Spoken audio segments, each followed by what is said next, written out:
What is going on? It's Alex coming back at you with another video, and today we're going to be going over everything you need to know about the players who did well and maybe the players who didn't do so well in week number 1 of college football. So if you are new, feel free to like, comment, and subscribe. I'm going to be doing this every single week, and we're going to be posting damn near every single day. Use that link tree to get involved. Everywhere else, Twitter, I am the most active. And then, of course, use those UnderDog Fantasy codes because college football every single week, they're going to be having more and more things for you to be able to bet on and see me lose money on. But that's why you should always play responsibly and play legally. And for people like me in Texas where you can't have sports books, daily fantasy sites allow us to have a little extra skin in the game. So I do appreciate that. They're a great company. They take care of me. But let's get right into this with our stock up group.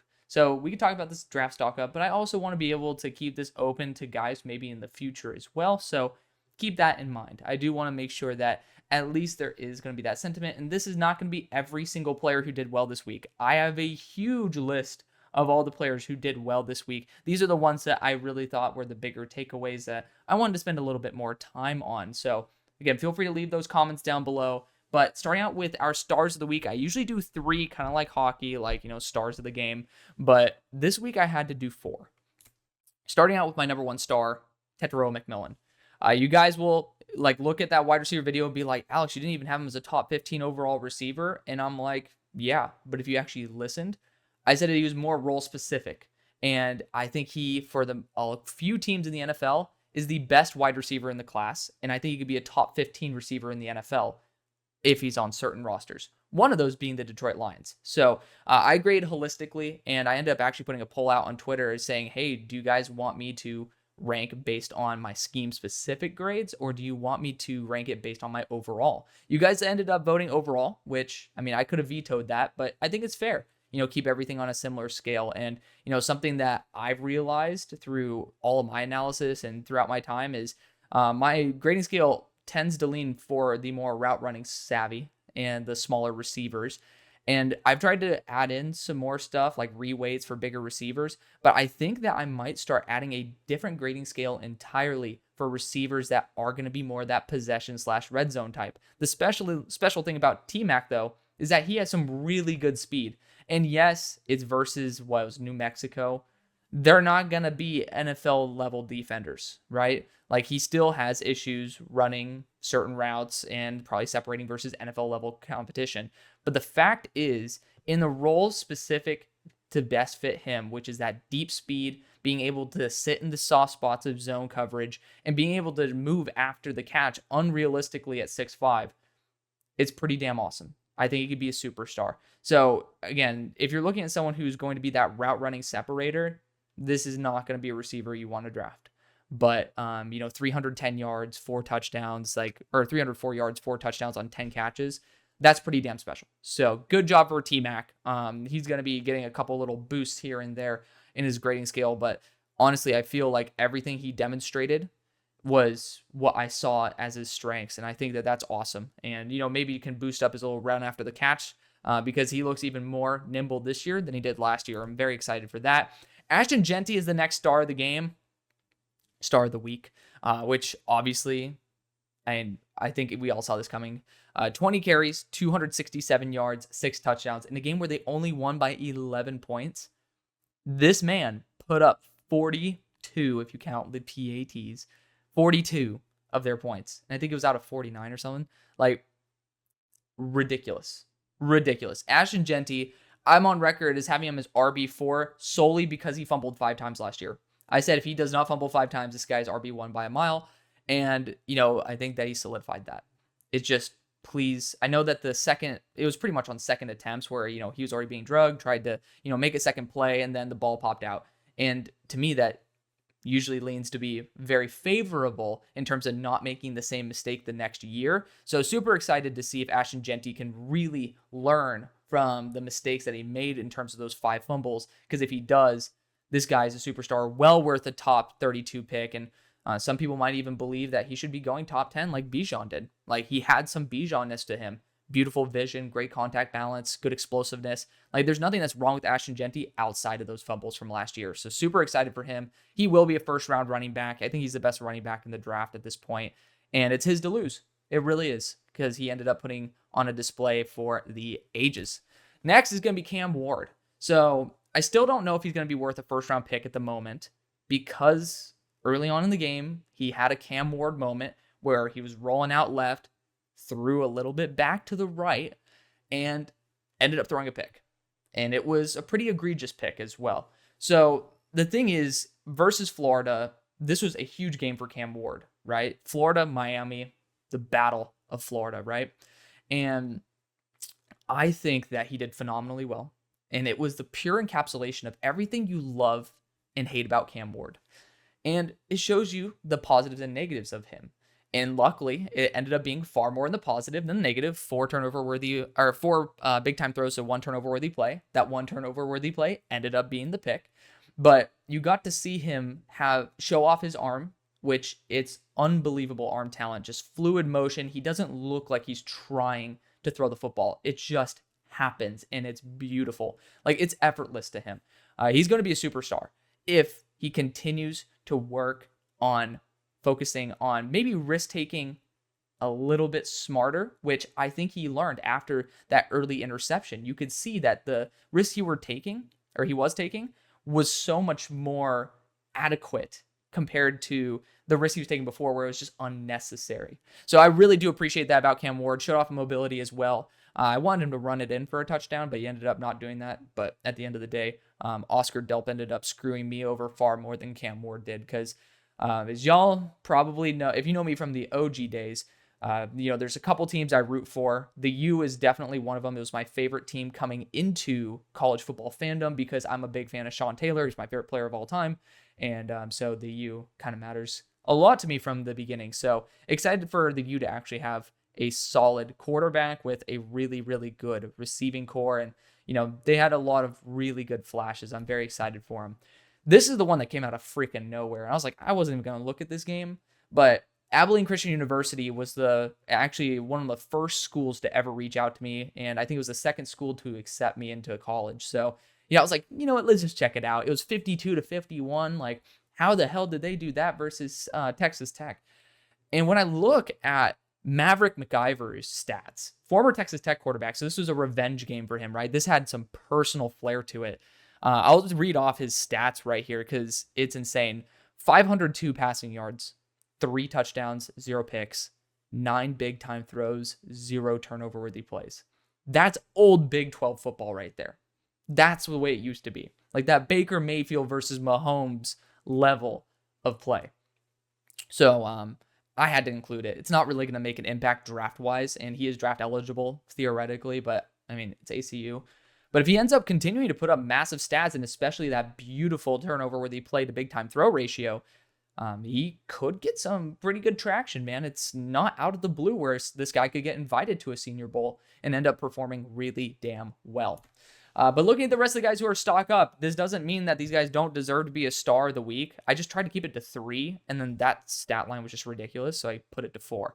Shedeur Sanders had a phenomenal week this week, 445, 4 touchdowns, 1 interception, and 5 big-time throws, 0 turnover-worthy plays. You guys know I have my own respective issues on Shedeur Sanders, but if you watch the 3-round mock draft, I think he should be QB1 for particular teams that are valuing a processor and someone who can keep an offense in rhythm far more than, the bigger playmaking type. And yes, he did end up making some very big time throws, which is amazing. The talent, it's never in the question there. He just doesn't have the biggest arm in the world. He doesn't have the greatest mobility in the world. He has a really good processor. Best quarterbacks sometimes have that. A lot of the times they do. So keep that in mind as well, because I do think that really does matter. And a lot of my issues, as you know, come from outside of the actual way that he plays. So the thing I love about him is the fact that between the ears, he is the best quarterback in the class. And versus an FCS team, he ended up showing out. That does not push him instantly to QB1 for every team. Some teams kind of thrive off of those explosive plays. Their offenses aren't really rhythmic like that. And Shedeur Sanders is not your guy.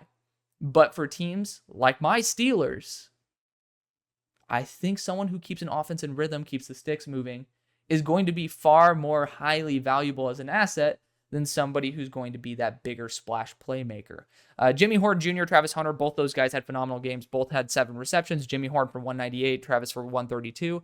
Jimmy got a touchdown, and Travis got 3, including one of the most beautiful, spectacular catches that you've seen. Travis is going to be a wide receiver. I'm not going to have him go as a cornerback anymore. Simply put, he is ridiculous as a contested catch threat. There's a lot more money in the receiver realm, so I think it just makes a lot more sense for him to just go into the NFL as a receiver because money talks. Colston Loveland is next. He only got 87 yards this week, and it wasn't versus the greatest competition on planet Earth. It's Fresno State, but it's not bad competition, right? The thing is, there was only 121 passing yards, and he got damn near 90 of it. That's pretty awesome. So shout out to him. He literally got, I think, over 2/3, if you think about it. Actually, it is over 2/3. Nearly 3/4 of all the passing yards on the team went to Colston Loveland. So, he is going to be the backbone of that team. To me, he's a first-round talent. So I'm excited for him to continue developing that. Ty Felton also had an awesome week, 178 in 2 touchdowns. I mean, he was the backbone of that Maryland offense. The quarterback, not mistaken, only threw 300 yards. So once again, someone who had nearly 2/3 of the yardage there. The other wide receiver, Caden Prather, who a lot of people had higher. I had Ty Felton significantly higher than Prather, but he ended up having around 50 yards, which is adequate. I'm not going to knock a player down for performing like at a normal rate unless it's every single week. Wyatt Millam did a fantastic job. I'm on record as not being a huge fan of Wyatt Millam. I just didn't really think he's that great. And when watching him this week, he allowed 0 pressures versus Penn State. And that's awesome. It's week 1. Tackles usually can struggle pretty heavily week 1. And we'll talk about a couple on the next page. But Wyatt Millam did not. And to be fair, Abdul Carter did not have himself a day, but we'll talk about that again in a little bit. But Wyatt Millam still took advantage. The fact is, he had the opportunity to fail, and he didn't. So great job on him. Jalen Catalan had a couple picks. It warmed my heart to see UNLV actually have some success, and especially with Jalen Catalan after all the injuries he's been through, after the journey he's taken from Arkansas to Texas to UNLV. For him to have like a 90 PFF grade as well, 90 defensive grade, he had 2 interceptions and a pass breakup. So like 3 plays on the ball. Fantastic. Really happy for him. Josiah Stewart and Derek Moore both had over 90 defensive grades, and they both had 4 pressures. So to me, just all around really, really adequate game. It was versus Idaho, if I'm not mistaken, it was versus Fresno State. I'm forgetting who was actually Oregon was against Idaho. We'll talk about that because I know I had to talk about that in a sec, but versus Fresno State, they still did a really, really, really solid job and had a very balanced approach to the game. I do appreciate that. And then Moses Vavau. I had no idea who the hell this guy was, but you will see on the next slide, or in the next set of slides. He held his ground. 0 pressures allowed versus 2 arguably first-round defensive interior talents. That's awesome. 6'4", 317 as well, so really good build. Now let's talk about the stock down, including our dud of the week, freaking Connor Weigman. He's coming off an injury, right? Like, you got to give him some slack. But some slack doesn't allow you to have only 100 passing yards with no touchdowns and 2 interceptions, no big-time throws, 3 turnover-worthy plays, and during the whole game, his mechanics were completely off. Like, where he's leaning every time he throws, he looks like he's forcing it when he has a really strong arm. It doesn't make sense. He should be far more calm. In between the ears, he should be far calmer. The issue I had with him coming into the year was his red zone processing. When he had to process in high stress situations, he did not do well. And it looked like that for the entire game. Because I watched this guy live as well, and I was like, what are you doing? And, he still had some plays where he had really good ball placement, and it's just, I'm going to be holding out some hope. But my God, I thought this guy was nearly probably a top 64 lock. He needs to earn that shit for a really, really good rest of the year. Highly doubt he comes out at this point. But let's look at the stock down guys for the week. Riley Mullman allowed 4 pressures this past week. And, simply put, don't really think that is admirable of a tackle that some people believe is a top 10 tackle. And I will shout out every tackle that allows 4 pressures. I was even willing to do it for Tali Fuaga last year. So y'all know, nobody gets away with letting up 4 pressures. Even Jack Nelson allowed 2, which I expected a little bit more from him. He's still on my stock down, but not for this video. But Graham Mertz, Donovan Smith, both of them played pretty horrifically overall. Graham Mertz didn't even throw 100 yards. He threw 0 touchdowns, 1 interception, 0 big-time throws, and 3 turnover-worthy plays. Simply put, in a game where you're kind of setting the tempo for the year, absolutely ass. And then he got destroyed on that interception play. I don't know if you saw that. He got lifted and slammed. He was grunted on the ground. I hope that he has, a quick recovery from said pain. But at the same time, that's not an excuse for you not to be able to throw 100 yards up to that point. Then Donovan Smith, 134, 0 touchdowns, 2 interceptions, 0 big-time throws, 3 turnover-worthy plays. Playing UNLV, I expected far more. I was very disappointed in that performance. Now, he's my QB 16. That's not something, I didn't have him as like a first-round guy. I didn't expect him to be a first-round guy. He's a fun guy to watch. But he had a lot of mistakes last year, and he also had a lot of successes, very similar to Cam Ward. Donovan Smith is looking like it looks like Cam Ward and Donovan Smith started like here, and now they're spread onto the polar opposites in terms of their game. So hopefully Donovan Smith gets back on track. It could just be early year jitters. And, Jalen Catalon back there. Sometimes you might be lulled to a sleep and then taken advantage of by Jalen Catalon getting a nice interception or 2. Abdul Carter is next. He only had 1 pressure, and he had, I think he was graded 44 overall, or his PFF defensive grade was 44. Simply put, that's not good enough. And yes, PFF grade's not everything. It is pretty solid to be able to look at that, though. I thought he was a far superior edge rusher than Wyatt Millen was a tackle. We just talked about how Wyatt Millen didn't even allow pressure this game. For somebody who had so many pass rushing reps last year, and he'll have growing pains, I know he'll get better, but it's a really slow start. And for somebody who is pretty much a consensus first-round pick for a lot of people, I'm saying pump the brakes. Pump the brakes right now. He needs to get better. He needs to improve. He needs to get more comfortable. And I think he will. But let's not get ahead of ourselves. Ricky White is next. UNLV wide receiver, someone who I have as a top 40 player on my board. He had 2 receptions for 11 yards. I think he'll bounce back. He's one of the guys who I kind of threw in here just because I was disappointed more than like he actually is going to suffer because of this. Evan Stewart, you guys know I'm notoriously against Evan Stewart. Well, the rest of the team did really well. 380 passing yards for Dylan Gabriel. He ended up getting only 15, which is a big shock. I thought he was going to be far more involved in the offense, regardless of what I think of him as a player. I thought he was going to be far more involved. So, versus Idaho, I'd expect for him to at least have 50. If you had like 35 yards and a touchdown, whoop-de-doo. Deion Burks ended up having like 37 yards, but he had 3 touchdowns, right? So, there's ways for you to not really care too much about the stats, but for 15 yards, I don't care if you're even double covered at that point. You got to do something, man. You got to do something, especially when you are the big name to be brought in. Then we look at the defensive interiors for Michigan. Both of them didn't even get a pressure versus versus Fresno State, excuse me. And that's embarrassing because I am out sticking my neck for Kenneth Grant, saying that he is a top-tier pass-rushing defensive interior. And Mason Graham is somebody who I get flack for, but he is not a top 32 guy on my board.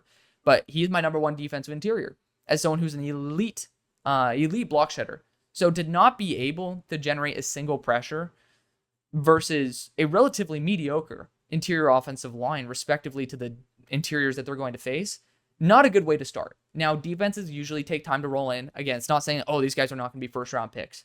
It's just like, guys, get your head and ass wire together. The whole defense didn't do well.